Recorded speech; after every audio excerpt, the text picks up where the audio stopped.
তোমার কেমন লাগছে জেনে যে তুমি আজকে দিদা হয়েছো?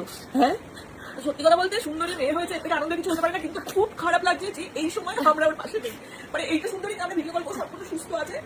আসলে ডাক্তারবাবু বলেছিলেন যে ওর ডেলিভারি হতে আর এক মাস মতো সময় লাগবে, বাট আনফর্চুনেটলি ওর খুব আর্লি ডেলিভারি হয়েছে। মানে ওর বাড়ির লোকও বুঝতে পারিনি, ও যেরকম মাঠে থাকে রোজ মাঠেই ছিল, আর হঠাৎ করে ওর অল অফ আ সাডেন ডেলিভারিটা হয়ে গেছে। আমরাও বুঝতে পারিনি যে হয়ে যাবে। ওর ডেলিভারি ডেট ছিল এপ্রিল মাসের লাস্টে। জানি না এটা ভগবানের কি সংকেত, কেন ওর পাশে আমরা নেই এই টাইমে। আমরা কিন্তু মানে যতটা আনন্দ হচ্ছে ততটা কষ্টই হচ্ছে যে সুন্দরীর পাশে আমরা নেই এই সময়। তবে ভিডিও কলে আমরা দেখলাম পুরো দৃঢ় সুন্দরী, আর মানে আর মন চাই বলে ছুটে চলে যাই ওর কাছে, এরকম একটা ব্যাপার। তো আমরা ফিরে আপনাদেরকে অবশ্যই শেয়ার করবো আপনাদের সাথে। সুন্দরী ভালো আছে, সুন্দরী মেয়ে ভালো আছে, সব ঠিকঠাক আছে। আমরা এখান থেকে ফোন করে ডাক্তারবাবুকে পাঠিয়ে দিয়েছি, উনি ভালো করে সব দেখে নিয়েছে। আর ওদের সুন্দরী তো নিজের বাড়ি আছে, সুন্দরীর মালিক টেক কেয়ার করছে।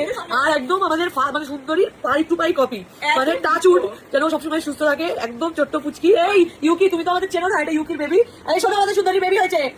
তোমার বেবি ওটা, আমাদের সুন্দরীরা বেবি হয়েছে। তো মানে সঙ্গে সঙ্গে আমাদের ফোন করেছে, ফোন করে জানিয়েছে। ঘুমিয়ে পড়েছিলাম, মানে শুনে না মানে কি রিয়াকশন ভেবে পাচ্ছেন যে একদিন মানে কেন ভগবানের এটা কি, মানে কেন এটা হলো আমি জানি না। মানে জাস্ট আমরা ভেবেছি যে এখন দেরি আছে, যা ঘুরে আসি দুটো দিন, কিন্তু এর মধ্যে যাই হোক ওরা দুজনেই ভালো আছে এটাই। কিন্তু আমি আগে বলছি যে তুমি এখনো গাড়ি বুক করো, বাড়ি যাবো। কি বলবো, সুন্দরী বাচ্চা দুজনই ভালো আছে, এবং ভগবানের কাছে অশেষ ধন্যবাদ যে মা এবং বাচ্চা দুজনকে মেয়ে হয়েছে সুন্দরী। তো গিয়ে তো আপনাদের সঙ্গে সবকিছুই শেয়ার করবো। তো এই যে সুন্দর আজকে মুহূর্তটা, এটা সারা জীবন স্মরণীয় হয়ে থাকবে আমাদের সঙ্গে। আমি মাসি হয়ে গেলাম, পুরো হয়ে গেলাম মিনি ছোট মাসি। ভেবে পাচ্ছি না সুন্দরী আমাকে আরো হতাম, তো কাছেই যেতে দেবে না আমাকে। আমাকে দেবে আমাকে দেখে তো ওর মালিক ফোন করে বলছে, ভিডিও কল করেছিলাম যে মিষ্টি খাওয়াবে। শুধু তোমাদের নয়, পুরো পাড়া। যদি আমাদের পক্ষে সম্ভব থাকতো, যারা যারা ভিডিও দেখতে সবাইকে মিষ্টি খাওয়াতাম। কিন্তু মানে যারা মন থেকে এতে পছন্দ করে তাদেরকে অবশ্যই আমি এই মানে এত সুন্দর সংবাদ, আর সুন্দরী মেয়ে হয়েছে, যারা যারা সুন্দরীকে পছন্দ করে সবাইকে আমি মিষ্টি খাওয়াবো। সুন্দরী সুন্দরী সুন্দরী একটু মিষ্টি মুখটা। খবরটা শোনার পর না সত্যি ভেতর থেকে সত্যি আজকে যেন ভেঙে গেছি।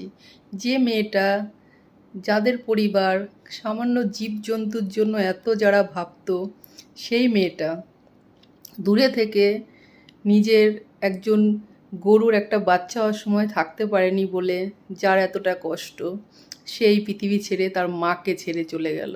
আজব না? এই ভিডিওটা দেখে সোশ্যাল মিডিয়ায় এদের আইডির ভিডিওগুলো যখন সামনে আসছে না, বিশ্বাস করো ভেতর থেকে কোথাও যেন কাঁদিয়ে দিয়ে যাচ্ছে। শুধু একজনের জন্য এই ভুল ডিসিশানটা নেওয়ার আগে একবার কি ওর ভাবা উচিত ছিল না? আজ সায়নীর আইডির দেখবে সব ভিডিওগুলোই, আগেও সে ভাইরালই ছিল, কিন্তু এখন প্রত্যেকটা ভিডিও যেন আরও বেশি চলছে,